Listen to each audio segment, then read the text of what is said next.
and welcome to On Purpose. I'm here today with Zig Serafin, the CEO of Qualtrics. Welcome, Zig. Thank you. Good to be here, Kristin. So let's start in your childhood. You grew up in an immigrant family, I believe from Poland. Tell me what that taught you. What was that like? Well, both my mom and dad immigrated from Poland, and my first language was actually Polish. So going into kindergarten only speaking Polish in an English-speaking area was an interesting thing, and I learned English as a second language, but I also learned Spanish because I had a lot of friends that were also learning another language, but they were Hispanic by background. But my parents came into the country not having very much money. They didn't have much to work with. My dad was on the assembly line working for Douglas Aircraft, which is now Boeing these days, and my mother, who had been a teacher, actually became a janitor in a hospital, and from that point forward became a nurse eventually over about 10, 15 years. As she learned English, she eventually became a nurse and had an interesting career from that point in time. But what I learned was hard work, the importance of hard work and having a work ethic really makes a difference. Perseverance. We had a lot of challenges in our life, and there was myself and 3 younger brothers. My dad actually ended up passing away when I was about 10 years old. And setting your sights on what you think is possible, never letting go, persevering through is something that sticks with me to this day. The other thing that I learned was not being afraid to reach out for help. And that stuck with me a lot in 2 ways. One is, no matter where I am in life, actually knowing that there's people that can actually help you who have an interest in helping other people. And the other dimension is never being afraid to reach out to other people and to be helpful. And we received a lot of help in our lives when I was younger and through many different, as we went through different trials. And some of that perseverance came because of other people stepping in and being willing to support, being willing to actually be there at the right moment in time. But great lessons to learn early in your life, I've got to say. Yeah. But I look at what they taught you and the value of hard work. You had many interesting jobs as a young kid. How did you think about that, and what did you learn from those wide range of jobs you had as a young kid? Yeah, I didn't know what I wanted to do, but I did know that I wanted to do something that was important. And so I think my first real job was as a teenager working in construction. And I worked for a small family business. And it really shaped my view more than I realized down the road of what it means to be an owner and taking responsibility for being a part of an organization, but acting like an owner, as opposed to maybe someone that just kind of comes and goes and clocks in. And that had a huge effect on me. And then later on, I went to go work for United Parcel Service, UPS. This was when I was about 16 and a half years old, talked my way into actually being able to, the official age apparently was 17 at that time, to be able to work in the package sort aisle. And the thing that was fascinating for me is for a company that there were several 100,000 employees in the company at that time, was how you run an organization at scale with discipline, operating effectiveness. It opened my eyes up in a pretty substantial way. And this idea that you can take something that creates a service to someone, but then replicate it all around the world, and what that means to actually be operationally effective. It was one of the few companies, and that really stuck with me as well, and it had a shaping effect. And then the other mode that I had before I went into tech was an intern briefly in banking. I was actually at Wells Fargo Private Banking. And that actually had an interesting, unexpected shape of, oh my gosh, look at all these people who have actually worked in many different areas of the world and who became successful. And the one takeaway I had from that was set your sights on anything that you want to go and accomplish. I had a lot of motivation after that. And it wasn't to go into banking necessarily, but it was really never to take the eye off the ball of what you might want to go achieve in life. So lots of great jobs and great lessons, but what brought you to tech? I mean, how did you sort of see that? I mean, you saw it ahead of a lot of people. So what made you be so attracted to the tech space? I think I was around 15 years old, maybe 14, something like that. there's a book, I think it was called Gates, and it was a book about how Microsoft was founded. And something about the cover stuck out for me. I don't remember what it was exactly, but I actually ended up reading this book, and I underlined lines in this book. It became so fascinating for me. It was an eye-opener. And part of what captivated me was the fact that it wasn't just about this new personal computer and the evolution of it. It was really around the fact that things were going to actually work differently. This is actually pre-internet, right? Right. And I thought, wow, tech. This is very early thinking. Tech's going to have a role. This is interesting. But the second thing that really stood out for me was how that company was being built at that time. The way that business models were shaping, the way that deals were done, the concept of an ecosystem of partnerships that were being developed, the story of how Microsoft worked with IBM at that time, the teams that were built internally. And for me, it became a pull effect, and I thought, I'm going to work in tech one day. I don't know how I'm going to get there, but I'm going to work in tech, and I'm going to go learn my way in. And an interesting thing about how the world works is probably about 10 years later, not more than that, roughly, I was sitting in a meeting in a conference room with Bill Gates on the other side.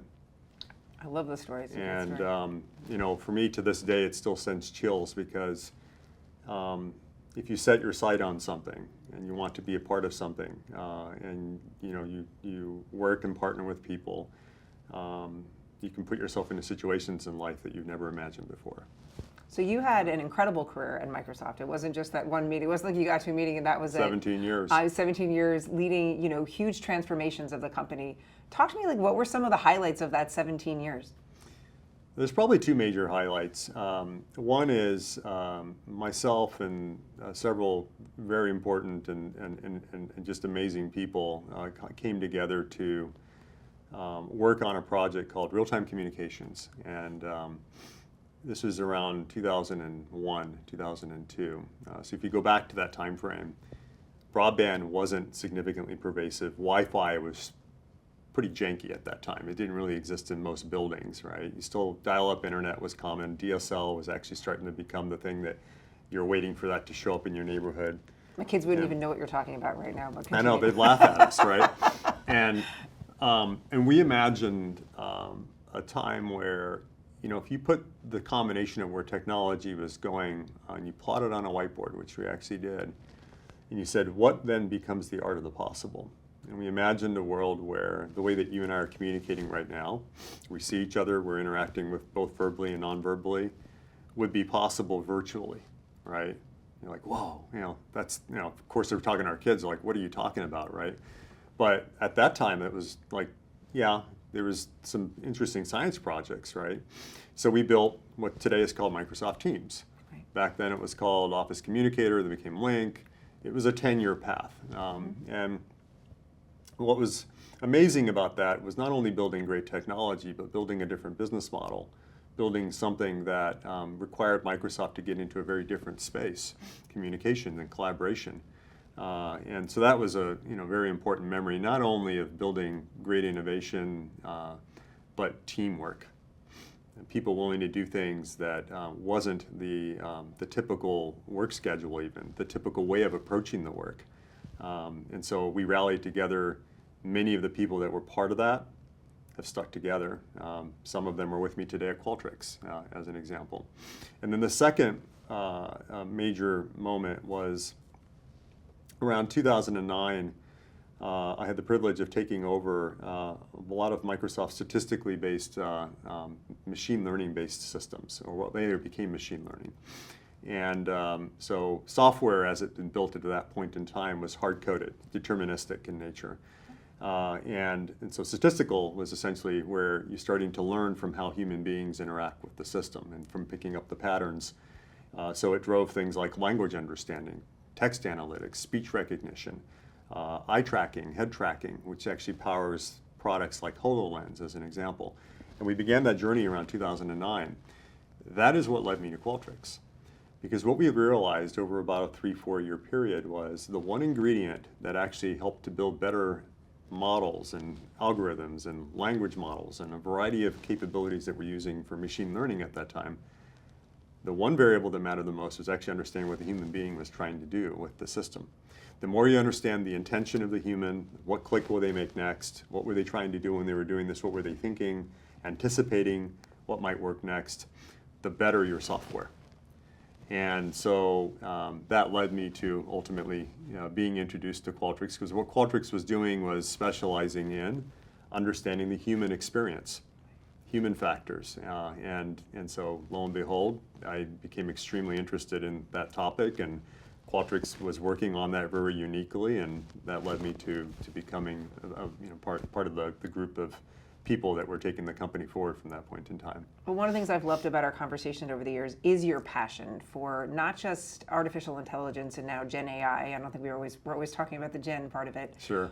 But the humanization of it and how it could really impact, how companies and how individuals interact and learn about each other and learn about their customers. So talk to me a little bit about that vision, because it's not just a vision anymore. I mean, I know we're certainly a customer of that product, but you've had incredible impact. So talk to me a little bit about what made you come up with it and where you're seeing the greatest impact in that. Yeah, what's interesting is when people talk about AI today, it often is connected with, hey, things are going to become less human. And what we're seeing actually is the ability for an organization to become more human through AI is actually no greater than now. And the reason behind that is as you tune into the way that people interact with your business across their digital experience, across your website, your apps, what's going on in your call center, the people that are in front of your customer and what you're capturing as information as part of that, all of that becomes extremely important data. And if it's focused in the right way with precision, it actually helps to augment the experience for the next time the next customer comes around. And so you create a smarter system as a result of that. And so that's been interesting just to see the rate at which we're seeing now an inflection point, the pace at which a system can learn, the pace at which you actually want to bring the right combinations of data together, helps you to create a deeper and emotional connection with a customer as a result of that. Yeah, I mean, one thing I love is that I want a company to remember all the different ways I interact with them, and when they meet with me, acknowledge that they understand that. And I think that is humanization. And so I do think that can be incredibly powerful as you think about that. You are one of the key tech leaders today, but everyone kind of in any role in any company these days needs to be tech savvy and digital savvy. So what are the skill sets that you think the leaders of tomorrow need to be focused on to be able to leverage all that technology can help enable them to do? It's interesting. I do think that no matter what industry one is in, financial services, you and I both sit on boards of Yes. financial services companies, to healthcare, to education, to government, you have to become tech savvy and you have to become proficient in the fundamentals of tech. And so you have to have curiosity, no matter what your job is. Curiosity with understanding why things work the way they do and where things might go next. Because it will shape the way that you perform your job. It'll also shape the way that your job may end up evolving. And it's an extremely important part that you started with on that particular topic. And in order to do that, I think being familiar with where things are headed is really important. These days, playing with the large language model tool sets that are available, like the GPT type products as an example, I think that's one dimension of that. But I also think reading and connecting with what people are talking about outside of the industry that you're in and tuning into what's happening in tech will put you on the edge of your seat within the industry that you are in. And I think that will fundamentally change the way that people are applying themselves to the jobs that they're playing. Now, what's interesting too is we all, in tech, you tend to zoom in on tech, but you say, well, okay, but yes, how do people really come together to get things done at the end of the day? And I think it's going to be more important than ever to look at skills like people that can bring people together, converge on ideas, can collaborate, can bring out the best in combinations of different talents and especially different backgrounds of people. I think that as tech becomes more capable, the human qualities of actually being able to connect with people, empathize, stand in the shoes of other people even become more important. And if you do that well, you're likely going to be coming up with better ideas. You're likely going to actually implement those good ideas and put them into real action, because at the end of the day, it comes down to how well we interact with other human beings and the strength of the teams that we're all building, right? Tech augments that, but by itself, it's not going to be able to do that. And I think the real innovators and differentiators are the people that are bringing out the best in people and bring out the best in the art of the possible. And I think it's one of the things that makes you so unique as a leader is your focus on the human side of that. But you've often talked about the fact that you've evolved as a leader over time, and there's been some critical defining moments that have made you as focused as you are on some of that human element. So talk me through what were some of those influences, and how do you see your own leadership has evolved over the last 20 years? In my earlier part of the career, my own career timeframes is I was all about getting the job done. And it was just, drive mode, and put the blinders on, do whatever it takes to get from point A to point B to accomplish the mission. And often it was without necessarily paying a lot of regard for the people that were around me. And it wasn't that I was against anyone, it was more of, well, if I need to get from here to here, I only need this combination of people to get something done, let's go, and that will complete the task. But I think I learned the hard way, which was that as you advance in whatever job you're in and wherever you are in your career progression, you're going to interact with more and more people, and being able to understand how to bring other people along with you and bring out ideas that actually enhance your own ideas becomes mission critical to one's ability to succeed. So I went from drive the what to and include the how in a pretty substantial way. And the how for me personally was about how to connect with other people and empathize. And I didn't understand the meaning of that word, honestly, until probably about 15 years ago. I started to head on that journey of standing in the shoes of another person and trying to be not just there transactionally with them. I stood in your shoes for the moment, but rather I want to understand who you really are and what you're trying to do and what is your world about, not just at work, but outside of work, and what are you dealing with, and how does that actually end up influencing how you show up at work, and how can I be a partner to you, and how might I actually earn the trust to participate in the way that you think over time. And it made me think that how I spend my time was just as important on that how as on the what, in order to be able to apply myself more effectively. So one of the other incredible things that you've built at Qualtrics is an incredible repository of what employees think of their employers. You're talking about the how. Are there any lessons in sort of all the data you've gathered about how companies can better engage in what they should be hearing from employees today? I think number one is in the world of AI, there's a lot of trust to be earned with employees, because there's going to be a movement where more people have to learn how to use AI tools. And some people react to that differently, right? There could be apprehension and concern about, okay, how quickly will I learn this? For others, it may be, what are you doing with the data that's associated with what you're learning as a result? And will this help me, or is this going to work against me, right? It will also create more flexibility in how people get work done. Okay, it's not just the fact that we can work in other locations because we've got broadband connections and Wi-Fi connections, but it will create more convenient ways of actually accelerating the pace of things, right? Which then makes you wonder, what's the connection between the team, the manager, and the individual, and how does that actually make the employee feel as a result? So engagement and trust are really important factors. The way that technology affects that is going to be elevated to a whole nother level. Even now, as we sit here, we're in this beautiful building here at Zoetis. It used to be when you walked into the building as an employee, it actually affected the way you felt about the brand, right? But these days, the technology you're interacting with actually shapes even more of how you feel about the brand that you work for, because that's the interface more and more often, right? And so it's this combination of like, okay, so how's technology affecting things? What is the role of the manager and the leader? And how are you paying attention to that, which actually ends up affecting the outcomes that the employees have.